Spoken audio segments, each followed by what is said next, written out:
The sun hadn't fully risen over Manhattan when Adrian Cole stumbled out of his black Mercedes S-Class, his shirt half-buttoned, eyes burning from champagne and guilt. He'd spent the night at the Ritz-Carlton with Tessa, the young PR assistant who worshipped his power and whispered lies that fed his ego. The city was quiet at 6:20 a.m., but the silence felt heavy, as if New York itself knew what he'd done.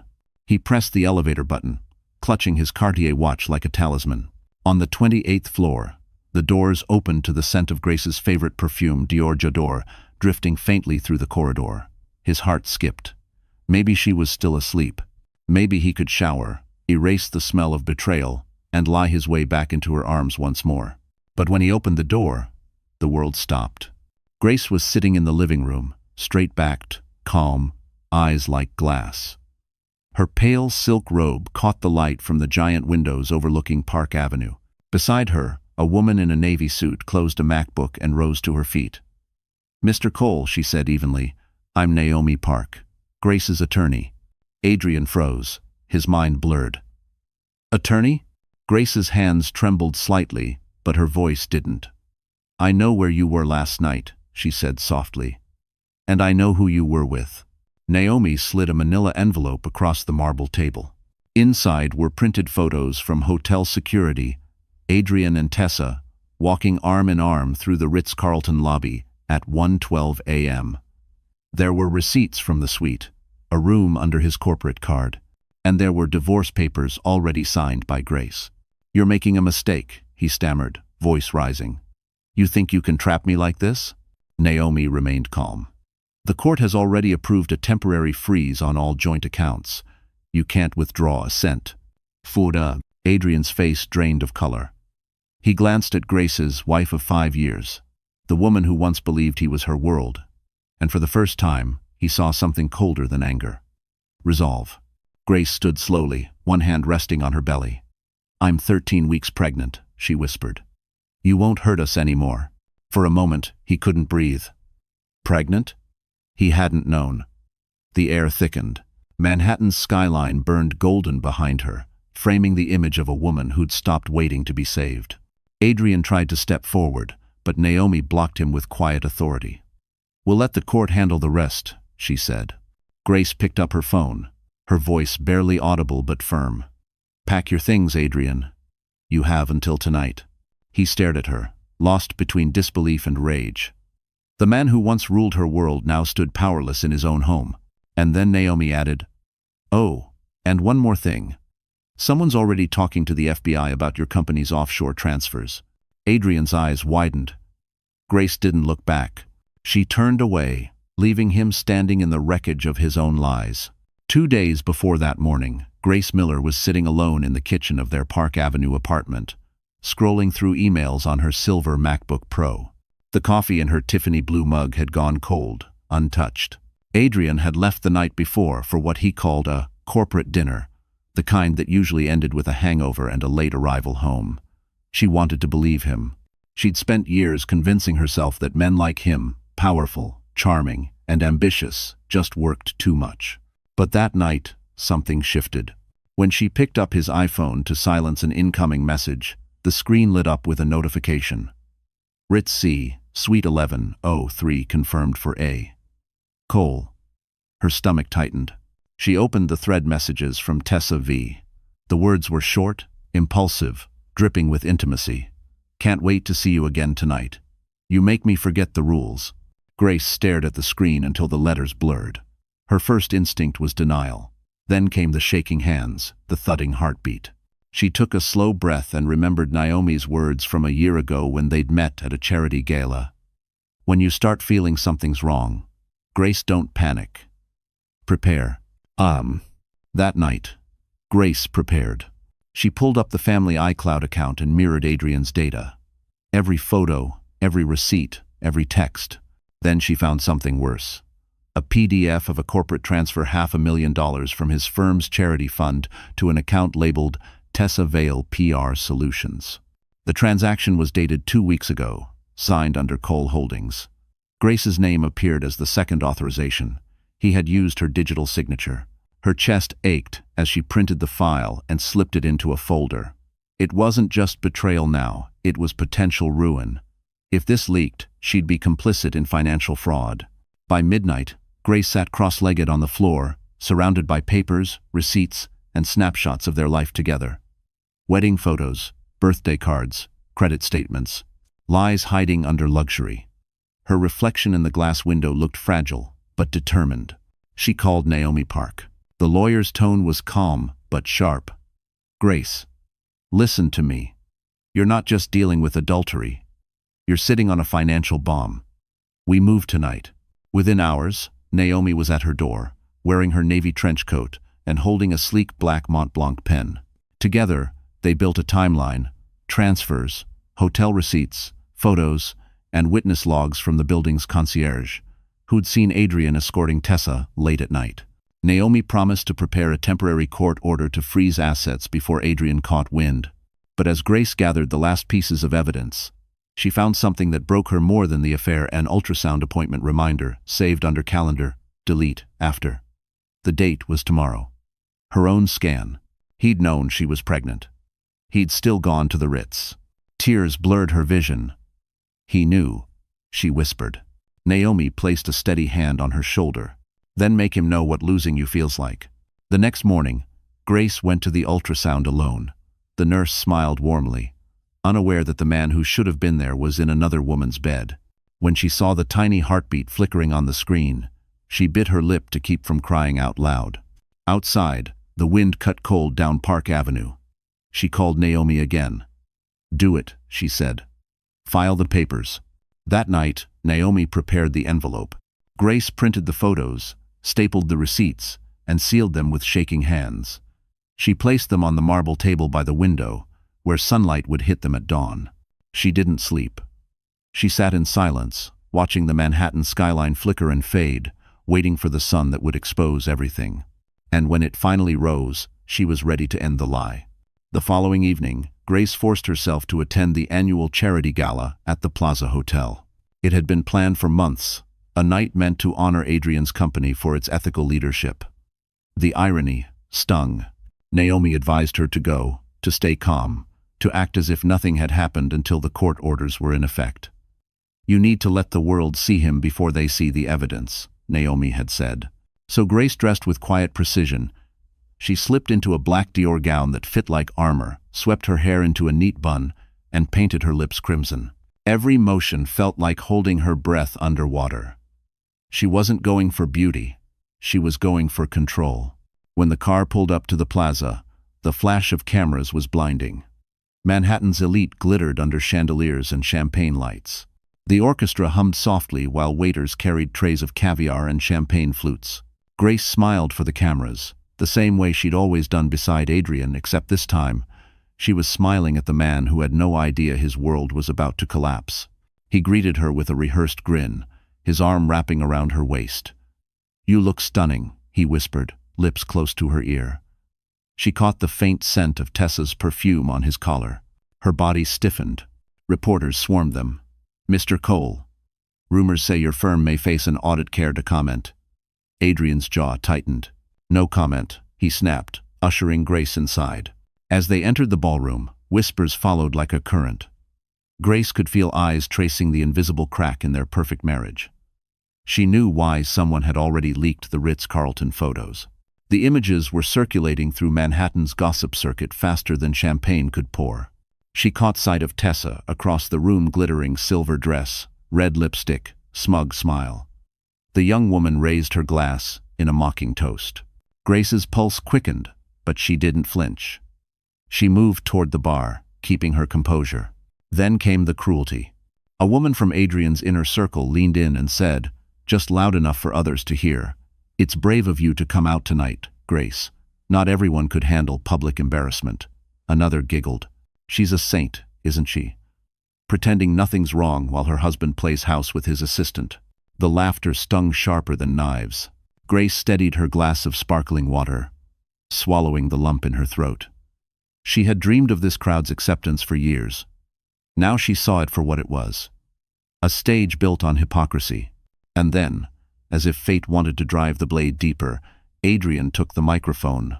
"Tonight," he began, voice smooth as ever, "we celebrate integrity, partnership, and love. The word love made Grace's stomach twist. The applause roared. Cameras flashed. Tessa clapped too, her smile gleaming like poison. Grace's vision blurred. She excused herself, walking out to the terrace overlooking Fifth Avenue. The night air was cool, the city below pulsing with indifferent beauty. For a long time, she just stood there, watching the skyline, the same skyline that had witnessed her loyalty, her silence, her heartbreak. A waiter approached quietly, placing a napkin on the railing. "Mom," he murmured. "Someone asked me to give this to you." "One."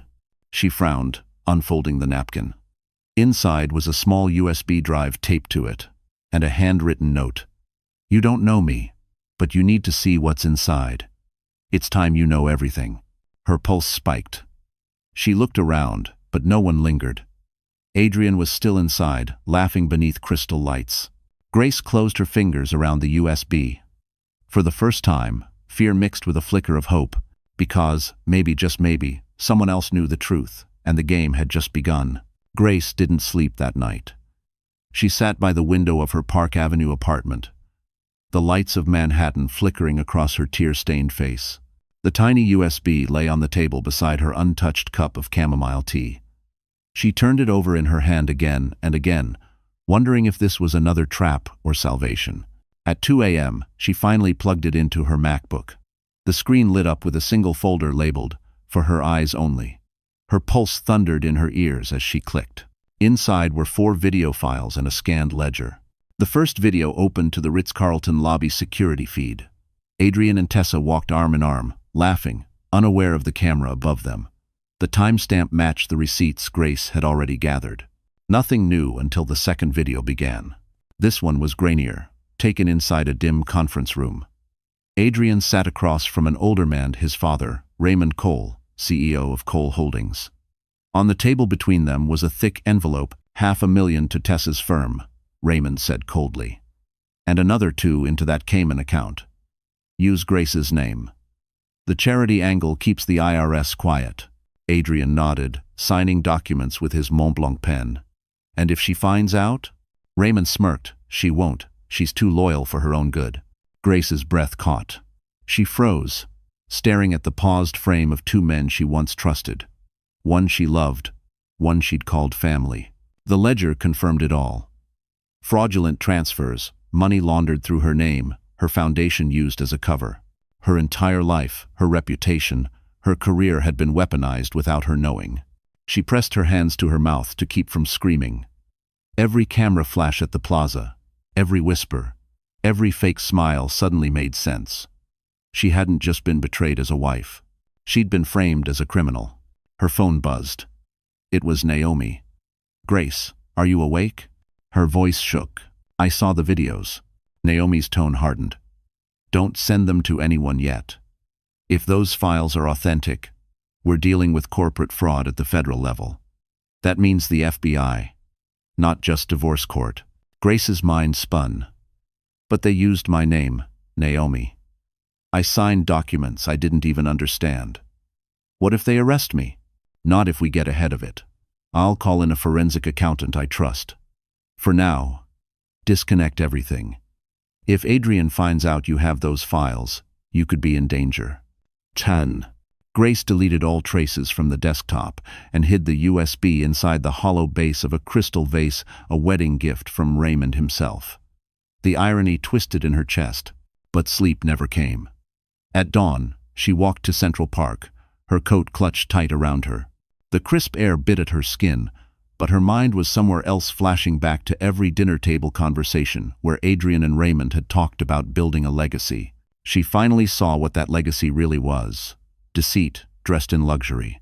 By morning, Naomi arrived at her apartment with 2 cups of Starbucks coffee and a file folder.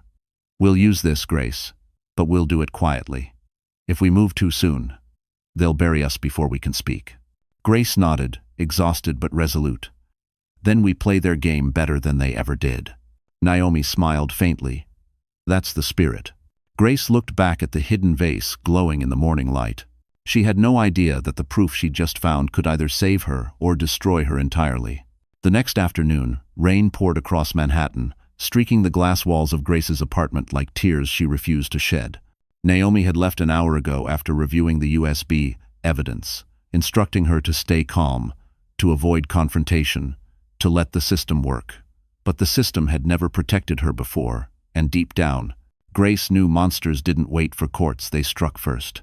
At 4:15 p.m., the intercom buzzed. "Miss Miller, someone's here to see you. Says it's personal." Grace hesitated. She wasn't expecting anyone. "Who is it?" "Miss Vale," the doorman replied. The name hit her like a slap. "Tessa." Before she could respond, the elevator light blinked. The door opened, and there she was, Tessa Vale, 26. Immaculately dressed in a beige trench coat and red heels, holding a Chanel bag like it was armor. Her lipstick matched the color of arrogance. "Hello, Grace," Tessa said sweetly, stepping inside as if she owned the place. "We need to talk." Grace's voice was cold. "You shouldn't be here." "Oh, relax," Tessa cooed, walking toward the living room window. "I'm not here to steal your husband. I already did that." Grace felt her jaw tighten but didn't move. "What do you want?" Tessa smiled, pulling an envelope from her bag. "Consider this a warning. Adrian's lawyers are preparing to file a restraining order. They'll claim you're unstable, jealous, and emotionally unfit to raise a child. Unless," she paused, tilting her head, "unless you quietly sign the divorce without contest." Grace's pulse spiked. "You think I'll just walk away?" Tessa shrugged, glancing around the penthouse. "You'll have to. Adrian's father already spoke to the board. Your reputation's finished. Once the tabloids publish what's coming, you'll be lucky to get a job at a cafe. Bye." Grace stared, her hands trembling, but her voice stayed steady. "You're bluffing." "Oh, honey." Tessa laughed softly. "You don't understand. Adrian doesn't lose. He destroys something inside." Grace cracked, but not in fear. In clarity, she turned, picking up a small remote and pressing a button. "Funny you say that," she murmured. A soft beep sounded. Behind a vase on the bookshelf, a discreet red light blinked. Naomi's hidden camera. It had recorded every word since Tessa stepped through the door. Tessa frowned. "What was that?" "Nothing," Grace said calmly, sitting down. "Would you like some tea?" Tessa sneered. "You really are pathetic." She tossed the envelope on the table. "Sign it, or we'll make sure everyone believes you used your charity to launder money. There's evidence. You know." Grace's heart skipped. Evidence? That meant Tessa knew about the USB or thought she did. Grace needed her to talk. "You really think Adrian will protect you?" Grace asked. Tessa's smirk faltered for a second. "He loves me," she said, but the words sounded unsure. Grace leaned forward. "Then why did he meet another woman at the Ritz last week?" Tessa's eyes flashed. "You're lying." "Am I?" Tessa's face twisted. "You don't know him like I do," she hissed. "He'd never risk everything for you or for me." Grace saw it then, the flicker of fear beneath Tessa's defiance. The mistress wasn't in control. She was disposable. As Tessa stormed out, Grace whispered softly, "The truth always finds a way." The elevator doors closed behind her with a metallic thud. Grace turned toward the bookshelf. The camera's red light blinked steadily. Every threat, every lie, every name Tessa had dropped was now evidence. She exhaled shakily, touching her belly. "You tried to scare the wrong woman." The storm outside cracked with thunder, echoing through the empty apartment. But what Grace didn't know was that by nightfall, Adrian would learn she had the USB, and this time, he wouldn't come alone. The knock came just after midnight. A hard, deliberate rhythm that made Grace's heart freeze. She wasn't expecting anyone. Naomi had warned her to keep the doors locked, to call the police if Adrian appeared. But fear didn't wait for logic. It clawed its way up her throat as she stood barefoot in the dim apartment, her silk robe brushing the floor. Another knock. Louder. "Grace, open the damn door." Adrian's voice thundered through the hall. For a long second, she stood still, staring at the handle as it rattled. Then she turned on the small recording app Naomi had installed on her phone, took a deep breath, and unlatched the lock. Adrian stormed in, rain dripping from his coat, his eyes wild. "You've lost your mind," he spat. "Tessa told me you threatened her." Grace crossed her arms, voice steady. She came here uninvited. She brought threats, not tea. One. He laughed bitterly. You set her up. You're trying to ruin me because you can't handle losing control. Grace's lips trembled, but she refused to look away. I lost control the moment I believed you were a good man. Adrian paced like a caged animal, running a hand through his soaked hair. You have no idea what you've done. The board knows about your little accusations. My father's furious. You're dragging my name through the mud. Or name. 1. Our name died at the Ritz-Carlton, she shot back. His expression darkened. You want to talk about betrayal? You were nothing before me. I gave you this life, this apartment, those clothes, everything. Grace's chest heaved.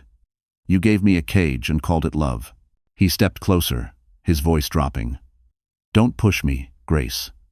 You think you're clever, hiring lawyers, freezing accounts. You've made enemies you can't handle. You mean your father, she whispered. Adrian froze. What did you say? Her pulse spiked. She'd revealed too much. I know about the transfers. I know what you did with the charity money. He stared at her, realization dawning.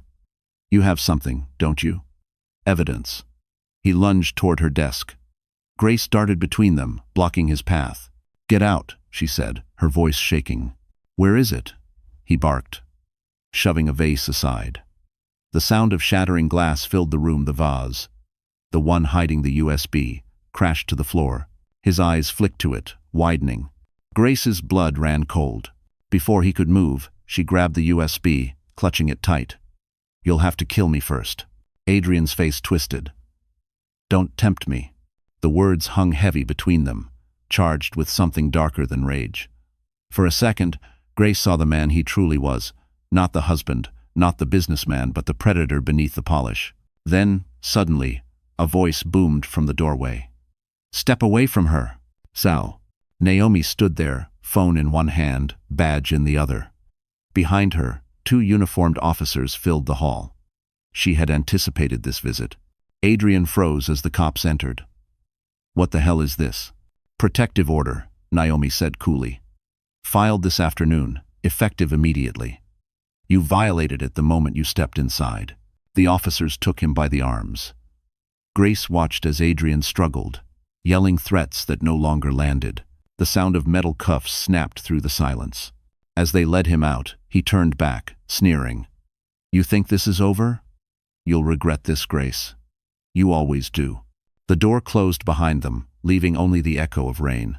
Grace sank to her knees, clutching the USB, her breath trembling. Naomi crouched beside her.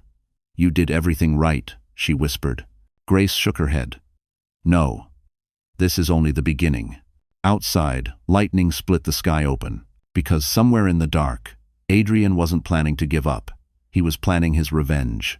The morning after Adrian's arrest, Grace woke to silence, an unfamiliar kind of quiet that felt heavier than peace. The apartment smelled faintly of rain and broken glass. Her phone blinked with dozens of unread messages, missed calls, and news alerts. Naomi's text was the first she opened. Stay offline. Don't respond to anyone. They're going to twist the story, but it was too late. The storm had already begun. Her name was everywhere. Grace Miller. Pregnant socialite. Accused of manipulating husband. Every headline carried a different version of her humiliation. Some called her a scorned wife trying to destroy her successful husband.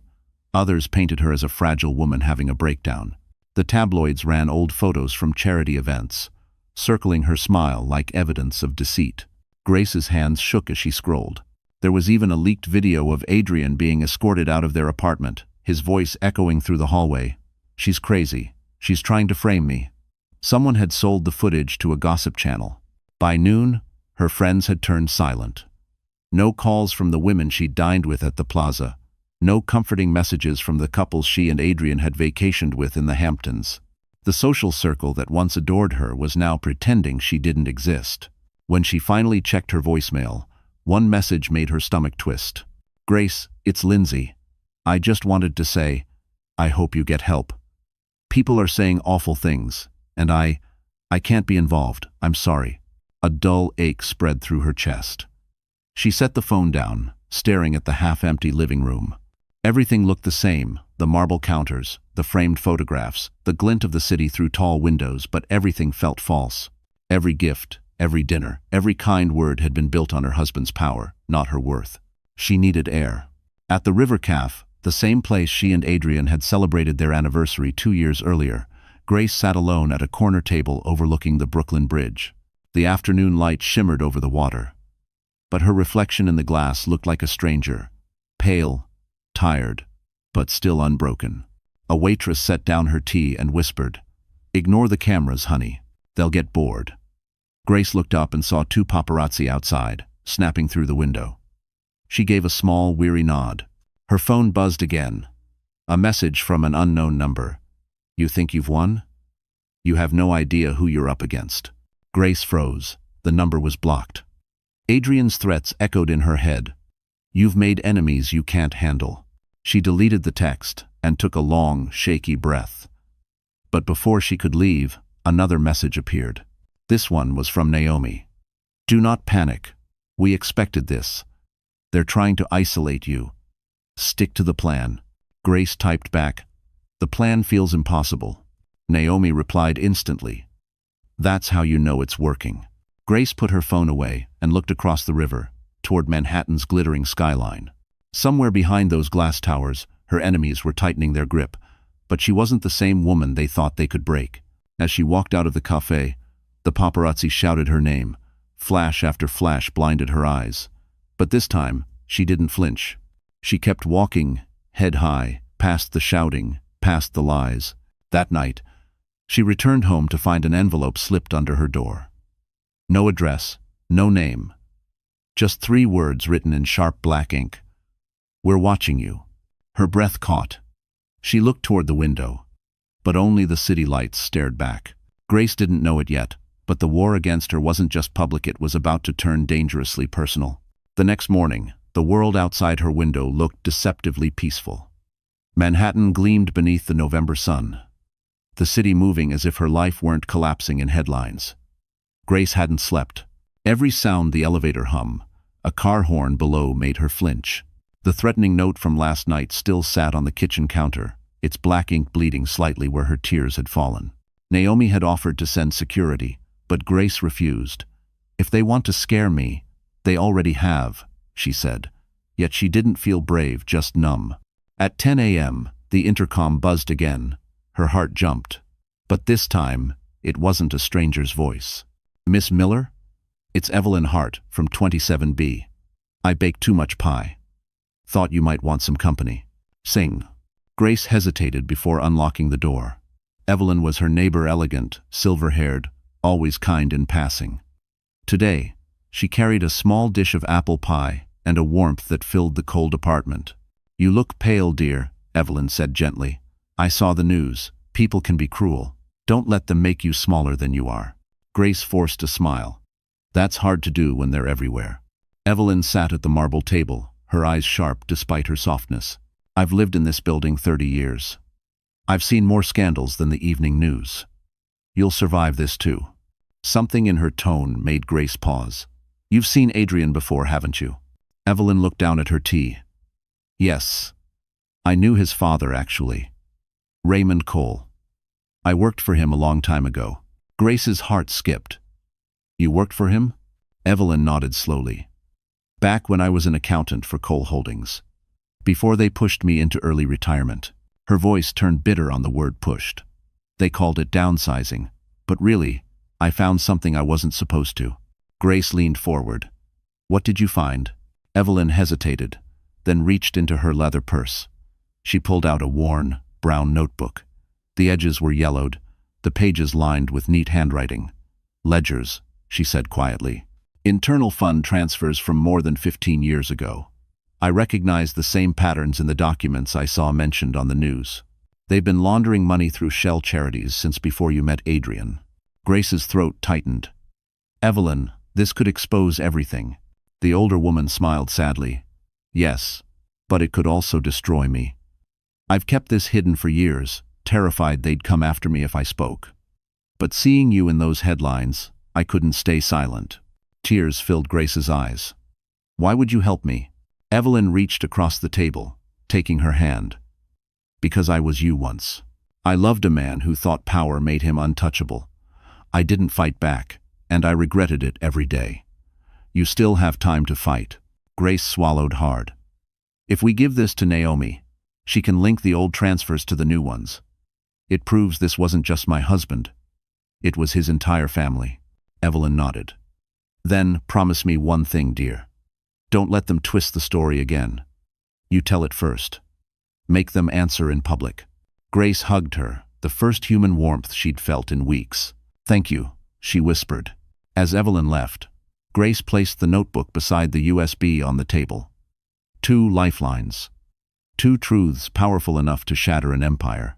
Outside, sirens wailed faintly through the city. Grace stood by the window, looking out at the skyline that had once symbolized success and now represented everything she was about to dismantle. She didn't know if she'd win, but for the first time, she felt something stronger than fear. She felt ready to fight back. 2 days after Evelyn handed her the ledger, Grace woke to the sound of her phone vibrating nonstop. Dozens of notifications flooded the screen: emails, messages, missed calls from Naomi, and one from an unknown number with a subject line that froze her blood. Your husband's making a move. She opened it. Attached was a photo, grainy but unmistakable, of a man standing outside her building at 3 a.m., wearing a dark coat and hat, looking up at her window. Adrian. Grace's hands trembled. He was out. The restraining order meant nothing. By the time Naomi arrived, Grace had locked every door and pulled the blinds shut. He's not just angry, Naomi said after seeing the photo. He's desperate. The board suspended him yesterday. He's losing everything, and desperate men do stupid things. Grace nodded, her voice flat. So what now? He ruins me publicly while pretending to be the victim. Naomi hesitated. That's exactly what he's trying to do. 1. That afternoon, the internet exploded again. Adrian had given an exclusive interview to a business network, his voice calm and convincing. My wife's been manipulated, he said, eyes glistening with false pain. She's struggling emotionally, and certain people are exploiting her for money. I just want to protect my family. The clip went viral within hours. Sympathy poured in for him. Grace's inbox filled with hate messages calling her unstable, gold digger, liar. At sunset, Naomi called. We can't win this in silence anymore. It's time to go on offense. Grace hesitated. Expose everything. Not yet. We let him think he's winning, Naomi said. Meanwhile, I've got someone watching his next move. That night, Naomi's words proved true. Around midnight, Gabriel Stone, the tech CEO Grace once worked for, called unexpectedly. His voice was steady but urgent. Grace, it's Gabriel. I didn't want to interfere, but your husband just tried to contact one of my board members. He's asking them to leak internal reports about your charity's finances. Grace sank onto the couch. He's still trying to bury me. Gabriel hesitated, then added, I think it's time you stop defending yourself and start showing people who you really are. If you'll let me, I can help you tell your side. Grace's instinct was to refuse. She didn't want pity or charity. But something in Gabriel's tone was different. He wasn't offering rescue. He was offering strategy. Tomorrow, she said quietly. Let's talk tomorrow. The next morning, a new headline hit the media. Anonymous sources reveal CEO Cole's other woman paid with corporate funds. The photo of Tessa leaving the Ritz-Carlton plastered every major outlet. The leak was perfectly timed, fast, surgical, devastating. Grace stared at her screen, realization dawning. Gabriel had moved first. By noon, the company's stock had dropped 8%. Investors demanded an emergency meeting. Naomi called, almost laughing. Whoever leaked that just bought us time. Adrian's cornered. Grace leaned back, exhaling for the first time in days. Then, let's make it count. But just as relief touched her chest, her phone buzzed again, another unknown message. You think you can play games? Check your window. Her heart stopped. She turned toward the balcony. Outside, taped to the glass, was a photo of her and Gabriel taken earlier that morning. Private, intimate, impossible to have been captured without someone watching. Beneath it, scrawled in black marker, were the words, You're next. Grace's hands went cold. Adrian wasn't just losing his empire. He was unraveling, and he was coming for her. And somewhere in the shadows, someone else was helping him do it. The next day, Manhattan shimmered under a pale winter sun, but Grace felt no warmth. She hadn't slept after finding that photo taped to her window. Naomi had insisted she stay somewhere safer, yet Grace refused. "If I run, he wins," she'd said. Still, her nerves were stretched to breaking. Every sound felt amplified: the elevator's hum, the clink of a cup, even the whisper of her own thoughts. At noon, she met Gabriel Stone at the Plaza Hotel, the same ballroom where she'd once stood beside Adrian. The irony wasn't lost on her. Today, the hotel's golden chandeliers felt heavier, the air thicker. She wore a gray coat, minimal makeup, and sunglasses armor in another form. Gabriel was already waiting in the corner of the Palm Court, back straight, his phone face down beside a steaming cappuccino. When he saw her, he stood immediately, the old-fashioned kind of gesture that made her throat tighten. "You shouldn't have come here alone," he said softly. Grace tried to smile. "If Adrian's watching, I'd rather look fearless." He studied her face for a moment. "Fearless doesn't mean safe, Grace." They Saturday. The waiter poured water into crystal glasses, and for a moment, the clinking echoed like distant thunder. Gabriel leaned in. "I have connections at the Department of Justice. If what you have, those ledgers, the USB, is real, we can get you protection and immunity before they drag you into their mess." Grace hesitated. "I don't want to disappear behind lawyers. I want them to fall publicly. I want the world to see what they did." He nodded slowly. "Then we'll do it your way, but carefully. No emotional moves. You're not just his victim anymore. You're the evidence that can dismantle him." Her breath shook. "You sound like Naomi." "She's right," he said simply. "But she's fighting the law. I'm fighting optics." Before she could respond, his phone buzzed. He frowned, turning the screen toward her, a message with a single photo attached. It was of them, sitting at that very table. The caption read, "You're being watched." Grace's blood ran cold. She scanned the restaurant couples, tourists, waiters, but no one looked suspicious. Yet she could feel eyes on her, invisible and sharp. Gabriel motioned subtly for her to stay calm. "Smile," he whispered. "They want you to panic." She forced a small laugh, lifting her cup. "Is this where you tell me it's just business?" He smiled faintly. "No, this is where I tell you that Adrian's running out of cards. People like him only know how to control by fear. Once fear stops working, they crumble." She looked down, her hand trembling slightly. "He's already trying to destroy what's left of my life. My friends, my reputation. Reputation can be rebuilt." Gabriel interrupted. "Integrity can't. You still have that." For the first time in weeks, Grace felt something crack through her despair, a flicker of hope. When the check arrived, Gabriel paid before she could argue. "Call Naomi tonight. Tell her I'll send my firm's internal security to watch your building." Quietly. She hesitated. "Why are you helping me?" He looked at her for a long moment. "Because 10 years ago, you believed in me when I'd just lost everything. You told me failure wasn't fatal. I guess I'm returning the favor."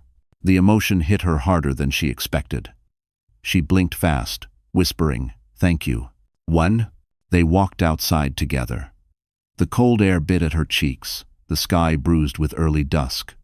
As they reached the curb, Gabriel turned to her. "Whatever happens next, don't face it alone again." Before she could answer, a black SUV slowed at the corner. A tinted window rolled down just enough for her to see Adrian's eyes watching from the back seat. Grace froze. Gabriel stepped forward instinctively, blocking her view. The SUV sped off, leaving behind the faint smell of gasoline and dread. Grace gripped his arm. "He's following me." Gabriel's jaw clenched. Then he just made his biggest mistake. Because now, Adrian Cole wasn't just fighting his wife, he was fighting someone who had the power to end him. By the next morning, Manhattan's business district was humming with whispers. The media had turned Adrian's scandal into a feeding frenzy. Screens on Wall Street flashed, "Cole Holdings under investigation."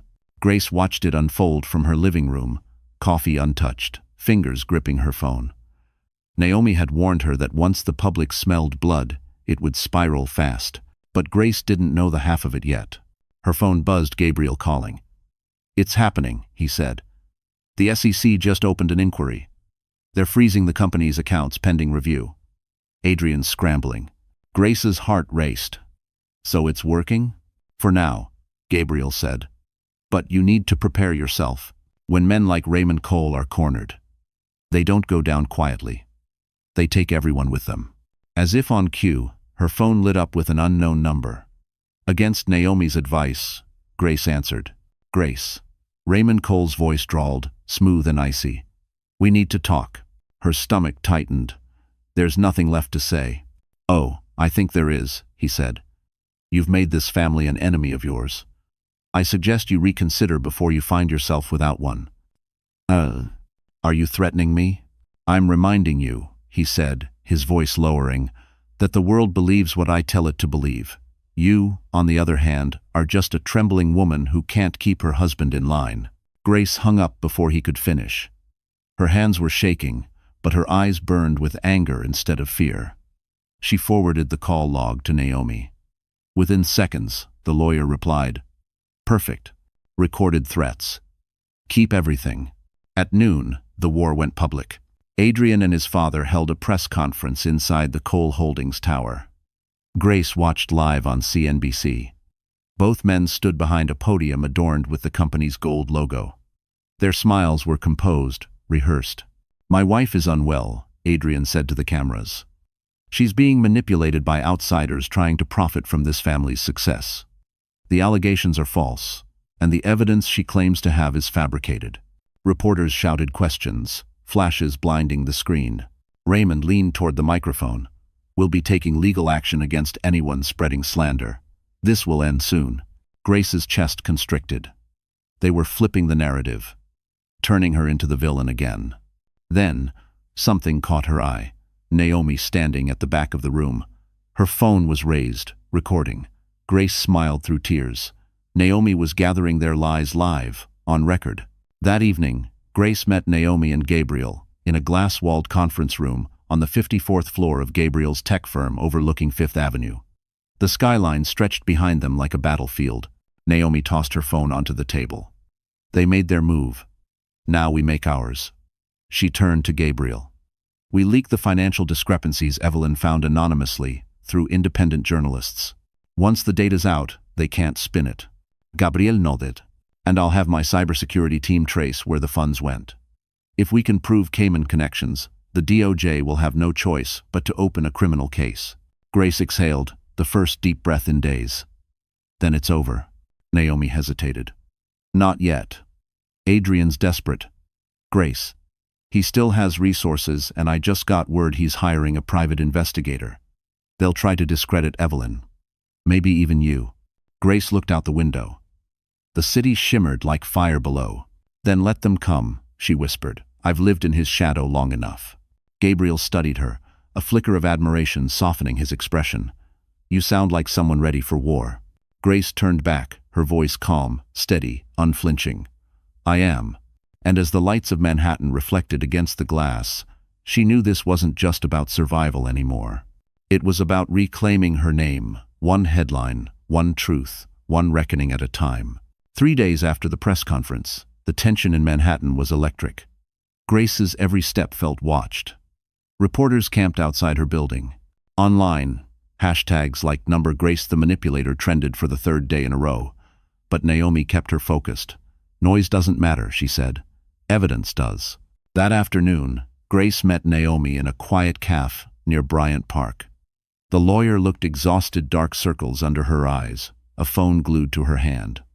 "We're close," Naomi whispered. "My contact at the DOJ confirmed that the Cole accounts in the Cayman Islands are active. But someone's trying to delete the records." Grace frowned. "Who?" Naomi hesitated. "Someone inside the Justice Department. A leak. Raymond has more friends than I thought." Before Grace could respond, Naomi's phone buzzed. She glanced at it, then her expression changed. "You need to go home now," she said urgently. Adrian filed a countersuit defamation and emotional distress. "He's demanding a psychiatric evaluation." Grace froze. "He's calling me crazy." Naomi's voice hardened. He's trying to prove you're unstable so the court won't trust your testimony. It's a classic tactic. We'll fight it. That night, Grace returned home, drained and trembling. The apartment felt colder, emptier. She poured herself a glass of water, then noticed something, her office door slightly ajar. She was certain she'd locked it. Cautiously, she pushed it open. Her desk drawers had been rifled through. Papers scattered across the floor. The USB and Evelyn's ledger were gone. Her stomach dropped. She grabbed her phone and called Naomi. "It's gone, everything." Naomi swore softly. "I'll send a team right now. Don't touch anything. We'll check the building cameras." But just as Grace hung up, the intercom buzzed. "Miss Miller, delivery for you." Her pulse spiked. "From who?" The doorman paused. "No sender listed. Just a black envelope." Against her better judgment, she told him to send it up. Moments later, a courier left it at her door. Inside was a single sheet of paper, thick and smooth, embossed with the Cole Holdings logo. "You should have stayed silent." Grace's hands shook. On the back, written in bold ink, was a single address: Cole Tower. Conference room, 7B. Tomorrow, noon. The next morning, Naomi tried to stop her from going. "It's a trap," she said. "I know," Grace replied, slipping on her coat. "But traps only work if the prey's afraid." Cole Tower loomed over Fifth Avenue like a monument to greed. The elevator ride to the 7th floor felt endless. When the doors opened, Adrian was already waiting, flanked by 2 security guards. He looked calmer than she'd seen him in weeks, his smile unnervingly polite. "Grace," he greeted, gesturing to a chair. "No lawyers today. Just us." She didn't sit. "Where's my evidence?" He leaned back, tapping a folder against the table. "Safe, but you should thank me. I had to convince my father not to turn it over to the press. Imagine what they'd say about you if those documents were found in your desk." Grace felt fury ignite in her chest. "You broke into my home." He shrugged. "It's my name on the lease." Before she could answer, the conference room door opened and Naomi walked in. Grace's heart stopped. Adrian smiled wider. "You didn't think she worked for you alone, did you?" Naomi didn't look at her. She set a stack of documents on the table. "Sign the non-disclosure agreement, Grace. Walk away now." "It's over." Grace stared at her, disbelief crushing her breath. "You sold me out?" Naomi's eyes flickered sadness, guilt, something else. "I'm sorry." Adrian leaned forward. "If you stay silent, we'll make sure the world forgets your name. But if you keep fighting, you'll be the one in handcuffs." Grace clenched her fists, fighting tears. Then she noticed something. A tiny flash of red light on Naomi's pen recording. Her heart skipped. "Naomi's faking it." Grace forced her voice steady. "You'll regret this, Adrian." He smirked. "I already have everything I want." But as Naomi gathered the documents, she whispered just loud enough for Grace to hear. "Trust me." And that was the moment Grace realized betrayal wasn't the end of the game. It was the beginning of their trap. The next 48 hours felt like years. Naomi vanished completely. No calls, no texts, no trace. Grace paced her apartment like a ghost, sleepless and suspicious. Had she truly been betrayed again, or was Naomi's whispered, "Trust me," a coded signal? Every theory twisted inside her mind until she could barely tell fear from paranoia. Then, on the morning of the 3rd day, Naomi reappeared. Grace opened her door to find the lawyer standing there in jeans and a hoodie, eyes sharp but exhausted. "Pack a bag," Naomi said. "We're going to Washington." Grace blinked. "What?" Naomi closed the door behind her. "The DOJ's Financial Crimes Unit. I've been feeding them everything for weeks. Adrian and his father thought they were paying me off. But I was working with the feds. The pen recorder got their entire conversation on file. You're officially protected under federal witness immunity." Grace's knees went weak. "You were undercover?" "Half of it was my idea, half theirs," Naomi said with a tired grin. "I just made sure the ending belonged to us." They took the early train to D.C. Naomi explained the plan. She'd deliver the files and recordings personally, while Grace stayed out of public view. The USB and Evelyn's ledger had been copied before Adrian's break-in. Everything, every transfer, every forged signature was backed up on encrypted drives. At noon, inside a secure DOJ office, Naomi handed the evidence to a special agent. Grace watched as her entire nightmare became a federal case file. Cole Holdings, Raymond Cole, Adrian Cole, the agent said, flipping through pages. Money laundering, tax evasion, falsified charity donations. This is big. Grace exhaled shakily. So it's real. They can't erase it anymore. The agent nodded. They'll try, but the investigation's already public record. Once this hits, no one can silence it. 1. By evening, news broke nationwide. Federal investigation opens into Cole Holdings scandal. Major outlets splashed photos of Adrian and Raymond across their homepages. The empire that once ruled Manhattan's upper circle was cracking wide open. But victory didn't taste sweet yet. Grace knew Adrian would fight back with everything he had left. And she was right. The next morning, her phone rang. It was Gabriel. Grace, are you sitting down? She tensed. What happened? Raymond staged a suicide attempt, Gabriel said. He's alive, but the company's lawyers are using it to delay the investigation. They're calling him a sick old man being persecuted by a vengeful daughter-in-law. It's working. The media's turning again. Grace's blood ran cold. They're going to use sympathy as a shield. Exactly. But we can counter it. Remember the conference call recordings Evelyn mentioned? The ones she said were archived on old hard drives? If we can find those, they'll prove this operation started long before you joined the family. Grace nodded slowly. Then we find them. Hours later, Gabriel drove her and Naomi to Evelyn's old townhouse in Brooklyn. Dust filled the air as they climbed the narrow staircase to the attic. Boxes lined the walls, labeled in fading ink. Grace's heart pounded as she opened one marked Cole 2008-2010. Inside, beneath stacks of files, was a small external hard drive wrapped in plastic. Naomi connected it to her laptop. Static crackled, then a voice Raymond's filled the room. Move the funds under the charity account. Grace Miller's name gives us cover. Grace's stomach twisted. She hadn't even met Adrian then. They'd planned to use her years before she'd walked down the aisle. Naomi looked up, eyes wide. This changes everything. Within hours, the new recordings were sent to the DOJ. Grace stood by the window, watching the Brooklyn skyline blur through the glass. The world was finally seeing the truth, but she knew Adrian wouldn't surrender easily. Her phone buzzed. A text from an unknown number. You think you've won? Look outside. She turned toward the street. A black SUV idled by the curb, headlights cutting through the dusk. Naomi stepped beside her. He's panicking, she said. That means we're close. Grace's hands tightened into fists.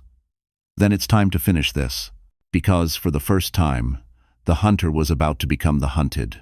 By the time dawn broke over Manhattan, the Cole empire was bleeding. Cable news played a constant loop of agents escorting Raymond Cole out of his Park Avenue penthouse. The FBI's warrant had gone public overnight, and the family name once synonymous with power and respect was now headline poison. Grace sat in Gabriel's office, overlooking the skyline, coffee growing cold beside her. The city glimmered like nothing had changed, but everything had. Screens flashed with breaking news banners. Cole Holdings stock crashes 27% amid federal investigation. Another headline followed. Anonymous source confirms internal fraud spanning over a decade. That anonymous source, of course, was Naomi. Gabriel looked up from his laptop. It's official. The DOJ froze all their domestic accounts this morning. Adrian's assets are under review. He's broke. Grace. She didn't smile. He's never broke. Men like him keep money where no one can find it. Gabriel's eyes softened. Maybe. But this time, he won't have time to enjoy it. Naomi entered the room, her expression grim but satisfied. Raymond's pretending to cooperate, but he's selling his son out to save himself. Adrian's been subpoenaed to testify in 48 hours. Hide? Grace's chest tightened. He won't show, he'll run. Naomi smirked faintly. That's what the marshals are for. But later that afternoon, Naomi's phone rang and her face turned pale. You were right, she whispered after hanging up. He's gone. He missed his pre-hearing check-in. His GPS monitor's been removed. Grace's pulse spiked. Where is he? Last signal placed him near the river, heading toward the private docks. Gabriel grabbed his keys. We're not letting him disappear again. Mayman. Minutes later, their Mercedes raced through lower Manhattan toward the waterfront. The air was heavy with salt and smoke as they reached the docks, a long row of yachts swaying against the tide. The wind whipped Grace's hair as she scanned the horizon. Then she saw him. Adrian, in a dark jacket, phone pressed to his ear, barking into it as two men loaded suitcases onto a small boat. Naomi called the marshals, but Grace stepped forward, her voice low and steady. Let me handle this. Buddy. Gabriel tried to stop her. Grace. She shook her head. He started this with me. He ends it with me. She walked down the pier, heels echoing against the wood. Adrian turned when he heard her.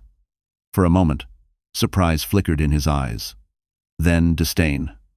You should have stayed out of this, he hissed. You had everything, and you threw it away for revenge. Grace stopped a few feet away. Revenge?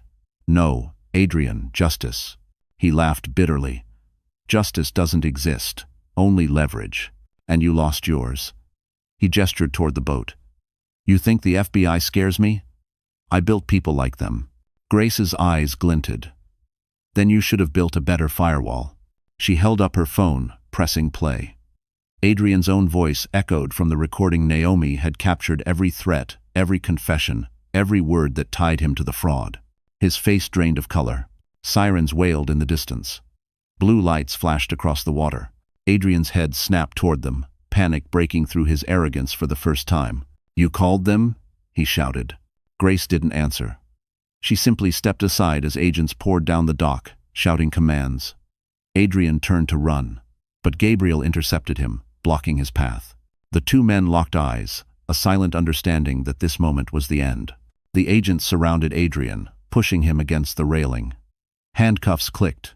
Cameras from nearby news crews captured everything the once untouchable CEO dragged away in disgrace. As they led him off, Adrian looked back at Grace, eyes blazing.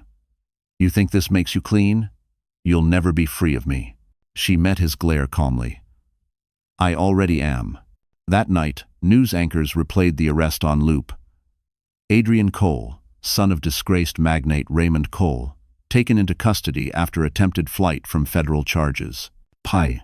Grace watched in silence from Gabriel's penthouse balcony. Below her, the city pulsed with life again, uncaring and endless. Naomi joined her, handing over a glass of water. It's over, Naomi said softly. Grace looked out over the lights. No, she whispered. It's just beginning. Because the empire had fallen, but now it was time to rebuild something real from its ashes. 2 weeks after Adrian's arrest, the storm finally began to quiet. But the silence it left behind was strange and heavy. The world had moved on to new scandals, new names to dissect, but Grace's life still felt like the echo of a collapsed building. The investigation was ongoing. Raymond had turned state's witness, and the Cole dynasty existed now only as courtroom gossip. Yet even in ruin, Adrian's shadow stretched long. That morning, Naomi called with news that froze Grace mid-sip of her coffee. He wants to see you, the lawyer said. Grace frowned. Adrian? He's filed a request through his defense team. He says it's a private matter. I can deny it if you want. Grace hesitated.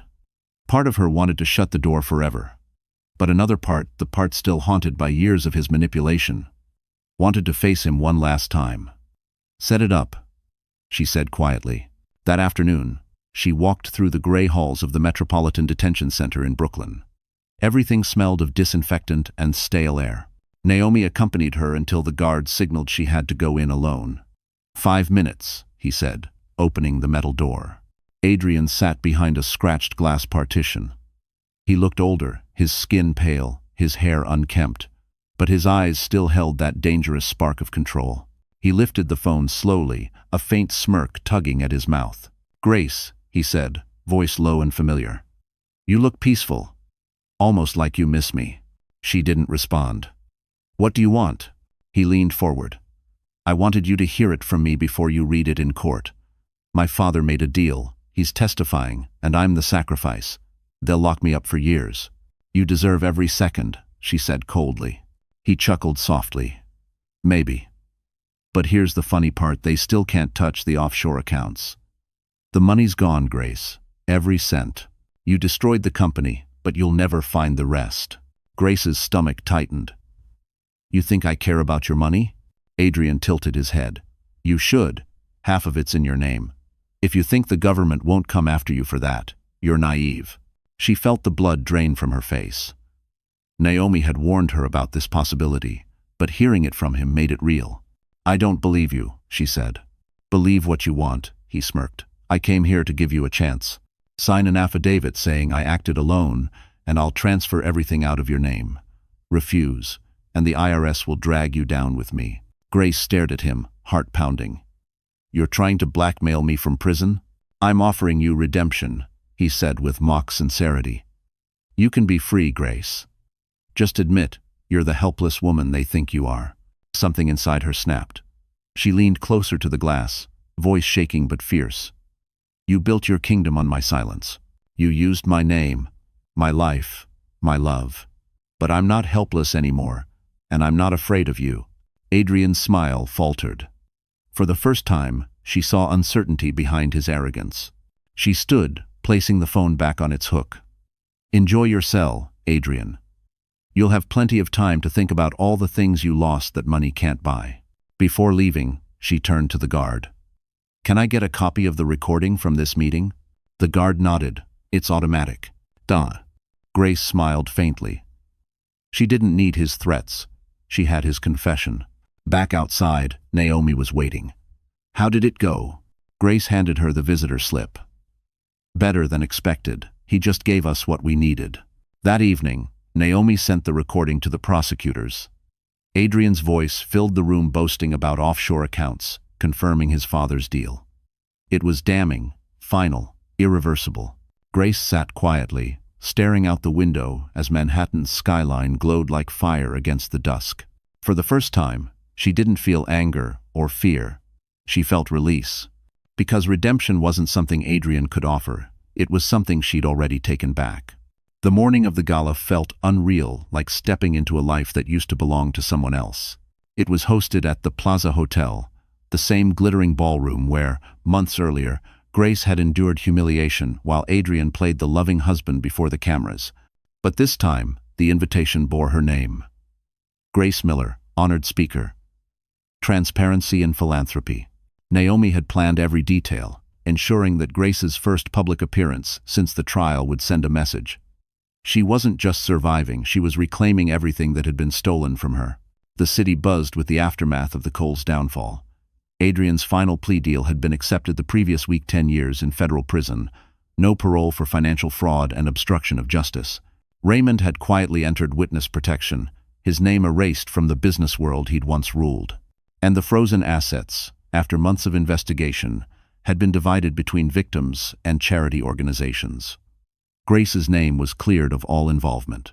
Still, as she stood before the mirror, smoothing the midnight blue gown Naomi had insisted she wear, her hands trembled slightly.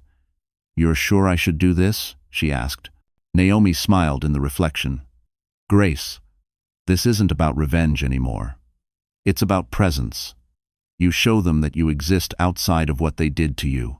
Gabriel appeared in the doorway, straightening his tuxedo. "And if you're nervous," he said softly, "remember this, you don't owe anyone an apology. They owe you acknowledgement." Grace met his eyes, feeling a warmth she hadn't felt in years. "Then let's give them something they'll never forget." The ballroom shimmered with golden light and murmured anticipation as Grace entered. Heads turned. Conversations paused. She felt every stare, some curious, some admiring, a few still skeptical. At the front, cameras flashed. The press couldn't resist the story of the fallen wife turned whistleblower. When the host announced her name, applause rippled across the room. Grace walked up the marble steps toward the stage, her heels clicking like steady heartbeats. She gripped the podium, took a breath, and began. "I once believed transparency was something you demanded from others," she said, her voice calm but resonant. "But I've learned it starts with yourself, with facing the truth even when it destroys everything you thought you had." The crowd quieted. "I spent years living in the shadow of power.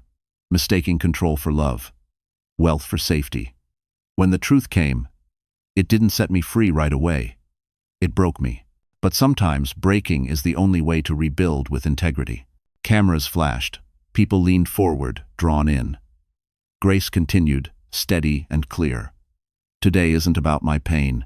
It's about the people who lose their voices in rooms like this, women who are silenced, shamed, or made to believe that standing up means losing everything. I'm here to tell you standing up means finding yourself. The room erupted in applause. Even the journalists who once smeared her reputation stood clapping. Gabriel watched from the front row, pride softening his usual stoic expression.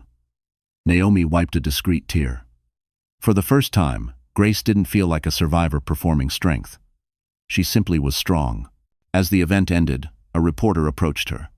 "Miss Miller," he asked, "if you could say one thing to Adrian Cole today, what would it be?" Grace paused, then smiled faintly. "Thank you," she said, "because losing him gave me back everything real." That quote would headline every major outlet the next day. Grace Miller's comeback. From scandal to strength. Later, on the balcony overlooking Central Park, Gabriel joined her. The city glittered beneath them, endless and alive. "You did it," he said quietly. Grace turned toward him, eyes glistening. "No," she said softly. "We did." He smiled, taking her hand gently. "So what comes next?" She looked out at the lights of New York, feeling peace for the first time in years. "Something honest," she whispered, because tonight wasn't just a victory, it was the rebirth of everything she thought she'd lost. The morning after the gala, New York City felt new, like the skyline itself had taken a breath. Newspapers displayed Grace's speech on their front pages. Her words had struck a chord far beyond Manhattan's glittering circles. Standing up means finding yourself. It was already trending nationwide. But for Grace, victory was never just about applause. She knew that in stories like hers, monsters didn't vanish quietly, they lingered in the dark, waiting for a chance to claw back control. That chance came 3 days later. Naomi called early, her voice sharp with urgency. "Grace, Adrian's lawyers just filed an appeal." Grace froze. "Appeal? On what grounds?" "Coerced confession," Naomi said bitterly. "He's claiming emotional manipulation, blaming the stress of your divorce and the investigation. He's painting himself as a broken man who made mistakes under pressure." Grace laughed bitterly. "He's still playing the victim. Worse," Naomi said, "he's requesting a public statement from you, asking you to acknowledge that you forgave him. It's a media ploy. He's trying to win sympathy before sentencing." Grace's stomach twisted. Forgiveness isn't what he wants, it's control. "Exactly," Naomi replied. "So we don't give him that. We hit harder." Later that afternoon, Grace met Gabriel and Naomi in the conference room at Gabriel's firm. The glass walls reflected the Manhattan skyline, cold and sharp against the gray clouds. Naomi spread out documents across the table. "We've gathered every trace of his offshore activity. But there's something more, a missing piece we didn't catch before." She slid forward a folder marked "Confidential." "Audio transcripts, MDC Brooklyn." Grace's eyes widened. "The prison recordings?" Naomi nodded. "All inmate calls are recorded. Adrian made over 30 in the last month. Listen to this one." She pressed play. Adrian's voice crackled through the speaker, low and venomous. "She thinks she's safe now, but everyone has a price. I just have to find hers." Grace's breath caught. Gabriel's jaw tightened. "He's threatening you again, even from prison." Naomi nodded. "This is what we take to the judge. It voids his appeal before it even begins." Grace's pulse steadied. "Let's end this." The next day, the courtroom buzzed with tension. The press packed every seat, cameras flashing as Adrian was escorted in, shackled but still smirking. He looked thinner, paler, but the arrogance remained. When Grace entered, whispers rippled across the room. She walked past him without looking. Dressed simply in a white blouse and navy suit. No glamour, no revenge, just composure. Adrian leaned toward his lawyer, murmuring something that made him smirk. Grace didn't care. Today wasn't about emotion. It was about truth. The judge called the session to order. Naomi stood, presenting the new evidence. The courtroom filled with Adrian's voice from the recording, echoing across the silent chamber. She thinks she's safe now. But everyone has a price. Tree. Gasps rippled through the crowd. Adrian's smirk vanished. The judge's gavel struck sharply. Mr. Cole, this recording clearly demonstrates ongoing harassment and intent to intimidate a protected witness. Your appeal is hereby denied. Adrian shot to his feet, shouting, "You can't do this. She ruined me." Grace finally turned to face him, her voice calm and clear. "No, Adrian, you ruined yourself." The bailiff forced him back down. The gavel struck again. It was over. As she left the courthouse, flashes exploded like fireworks. Reporters shouted questions. "Grace, how do you feel now that it's finished?" She stopped briefly, her breath visible in the cold air. "Free," she said simply, "completely free." Gabriel met her outside, holding a small white envelope. "This came for you at the office," he said. Inside was a note written in Naomi's handwriting. "Justice isn't loud, it's permanent." Attached was a newspaper clipping. Adrian Cole sentenced to 10 years, no parole. Solitary confinement recommended for security reasons. Grace smiled faintly, tucking it into her coat pocket. The wind carried the city's familiar hum around her taxis, chatter, life moving on. For the first time, the sound didn't make her flinch. Gabriel looked at her. "What will you do now?" Grace glanced at the courthouse behind her, then toward the wide skyline ahead. "Live," she said softly. "Finally live." Because the final blow wasn't his punishment, it was her peace. Winter melted slowly into spring, and for the first time in years, Grace didn't wake to dread. The city that once haunted her now hummed with quiet possibility. Manhattan's skyline still glittered outside her new apartment window, but it no longer represented the cold ambition of her past. It was simply beautiful, a place to begin again. 3 months had passed since Adrian's sentencing. The world had moved on. The tabloids found new scandals, new faces to dissect. Occasionally, Grace's name still surfaced. From scandal to strength, the woman who exposed the Coles. But now, she didn't feel anger when she saw it. She felt distance. Her life was no longer a headline, it was her own. One crisp morning, Grace sat at a corner table in a quiet cafe near Central Park. A cup of hot chai steamed beside her laptop as she drafted the proposal for her new nonprofit. The Heart Foundation, named after Evelyn, her late neighbor whose courage had helped bring down an empire. Her vision was simple: financial education and legal support for women trapped in manipulative marriages. Protection through knowledge, the tagline read. Every word came from experience, pain transformed into purpose. The bell above the cafe door chimed, and Gabriel walked in, his coat dusted with snow. He spotted her instantly, smiling with that calm confidence that had become her anchor. "You've been ignoring my calls," he teased, pulling out a chair. Grace laughed softly. "I've been busy trying to change the world. What's your excuse?" He handed her a white envelope. "An investor proposal. From me. I want in." She raised an eyebrow. "You already help enough." He shook his head. "You're building something that matters. I want to be part of it, not as a favor, but as faith." Her eyes softened. "You've already given me that." For a moment, they sat in comfortable silence, the hum of the cafe blending with the soft rustle of pages and laughter around them. It was so ordinary, so normal, and that was what made it extraordinary. Later that afternoon, they walked together through Central Park, snow melting into puddles along the pathways. Grace wore a simple beige coat and a small smile that reached her eyes. Gabriel carried a paper bag with 2 coffees and a dog treat. He'd adopted a golden retriever from a shelter a month ago. "I forgot what peace felt like," Grace admitted quietly. Gabriel looked at her. "You didn't forget. You just had to earn it." They stopped by the Bethesda fountain, where the angel statue gleamed under the pale sunlight. Grace took a slow breath, remembering all the nights she'd stood at windows just like this, waiting, crying, surviving. Now, there was only stillness. "You know," Gabriel said, "I read somewhere that the first real sign of healing isn't forgiveness, it's indifference." She smiled. "Then I must be healing fast. I barely think about him anymore." He grinned. "Good, because you have better things ahead." That evening, they returned to her apartment, where boxes of foundation documents filled the living room.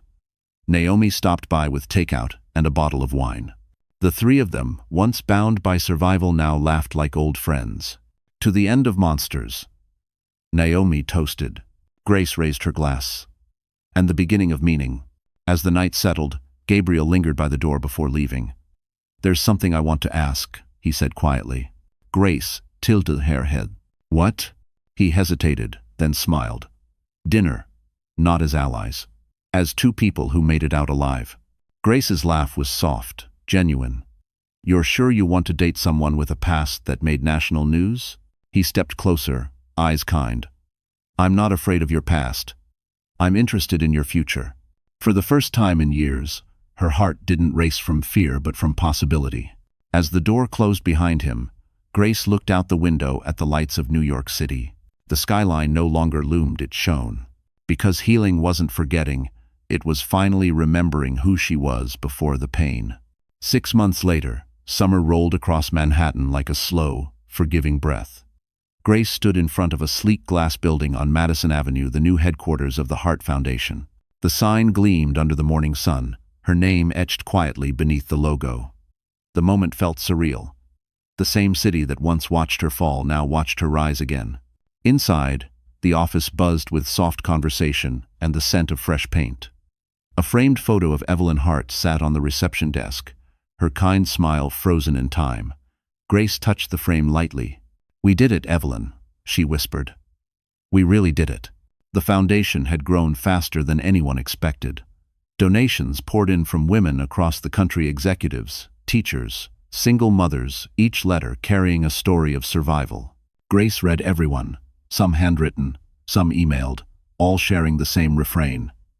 "You gave me courage." Naomi entered, holding 2 Starbucks coffees and a grin. "Your 10 a.m. board meeting is full donors, legal reps, even a few from D.C.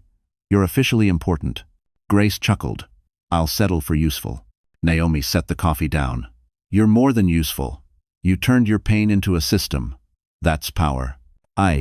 Before Grace could reply, the elevator doors opened and Gabriel stepped out, his tie loosened, phone in hand. "Sorry, I'm late," he said. "Traffic on 5th is a war zone." Naomi smirked. "You're always late. But at least you brought the data." He handed Grace a folder. The foundation's first 6 months. 214 women supported, 47 legal settlements, 5 new safe housing programs funded. You're making real change. Grace flipped through the pages, eyes softening. "It's not just me. We did this together." Naomi leaned against the desk. "You know, the Attorney General's office called this morning. They're using your case as an example in training for financial abuse investigations. You're becoming a symbol." Grace smiled faintly. "Symbols are for magazines. I just want the next woman who's scared to know there's a number she can call." Chime. As they moved into the conference room, the walls gleamed with framed newspaper clippings and photos from events, women hugging, teams of lawyers smiling. One photo caught Grace's eye. A candid shot from the gala, her hand clasped in Gabriel's as they laughed under golden light. She hadn't realized someone captured it. The meeting went long but left her energized.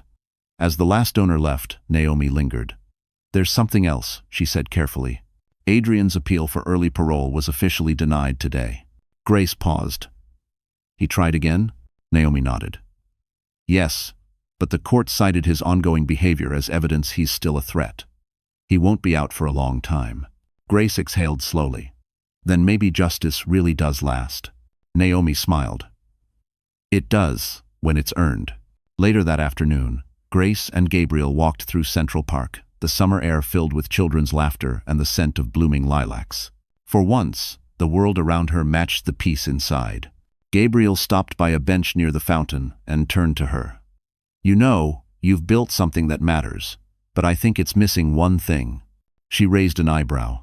"And what's that?" He reached into his pocket and pulled out a small velvet box. Her breath caught. "Grace Miller," he said softly, "you've spent so long fighting for everyone else's future. Maybe it's time to build one for yourself. With me." Send. Tears welled in her eyes. For a heartbeat, the city vanished, the noise, the past, the pain, and only the man before her remained. She whispered, voice trembling, "Yes." As he slipped the ring onto her finger, The diamond caught the afternoon sun, scattering light across the water. The applause of nearby strangers faded into the hum of the city that had once broken her and now bore witness to her rebirth. Grace leaned against Gabriel's shoulder, watching the skyline glow. Because true justice wasn't just punishment, it was building something beautiful after the ashes. It was a quiet Sunday morning when Grace woke to the sound of soft rain against her window. The city outside her Upper West Side apartment was wrapped in mist, the skyline blurring like an oil painting. For once, Manhattan wasn't roaring, it was whispering, as if it too understood that some battles were finally over. Gabriel was still asleep beside her, his arm draped protectively across her waist. The engagement ring caught a faint glimmer of light as she slipped gently out of bed. She made her way to the kitchen, poured coffee into 2 mugs, and opened her laptop on the counter. The Heart Foundation's website glowed softly on the screen, displaying the words that had become her compass: courage, clarity, control. She checked the morning emails, one from Naomi, titled, "Good News." The message was short but powerful. Raymond Cole officially sentenced. Assets redistributed. The system worked. Grace smiled faintly. It wasn't triumph she felt anymore, just peace. Justice had finally completed its circle. She took her coffee to the balcony. The rain had slowed to a mist, and the city lights shimmered through it like stars fallen to earth. Below, joggers passed by Central Park, umbrellas dotted the sidewalks, and life went on unaware of the woman who had once brought down a dynasty from an apartment just like this. A soft voice interrupted her thoughts. "You're up early again," Gabriel said, stepping out in a gray t-shirt, still sleepy but smiling. "I couldn't sleep," she said. "My mind was loud, but in a good way this time." He kissed her forehead. "You're allowed to have quiet now, you know. You don't have to keep fighting ghosts." Grace nodded. "I know. But sometimes I still think about her, the woman I used to be. The one who stayed silent because she thought love meant endurance." Gabriel leaned on the railing beside her. "You saved her, Grace. Every woman you help now, that's her healing too." She looked out at the skyline, the Empire State Building, faint through the fog. "Do you ever think about what would have happened if I'd never found that USB?" He smiled. "Then, someone else would have found it. Because the truth doesn't stay buried forever." They stood in silence for a while, listening to the rain. The world felt clean again. Later that day, they met Naomi at the River Cafe, the same restaurant where Grace had once eaten alone, humiliated and watched by paparazzi. Today, the only cameras were tourists snapping photos of the Brooklyn Bridge. Naomi looked radiant, her once hard edges softened. "Guess who's getting a federal commendation next week?" she said, grinning. Grace laughed. "You deserve it. You risked everything." Naomi sipped her espresso. "So did you. We both learned something, didn't we? Justice isn't about punishment. It's about restoration." Gabriel raised his glass. "To restoration." They toasted, and for a moment, everything felt simple, real, human. As the afternoon faded, Grace walked along the waterfront alone for a few minutes. The air smelled of salt and rain. She stopped by the railing, watching the river move steady, unstoppable, cleansing.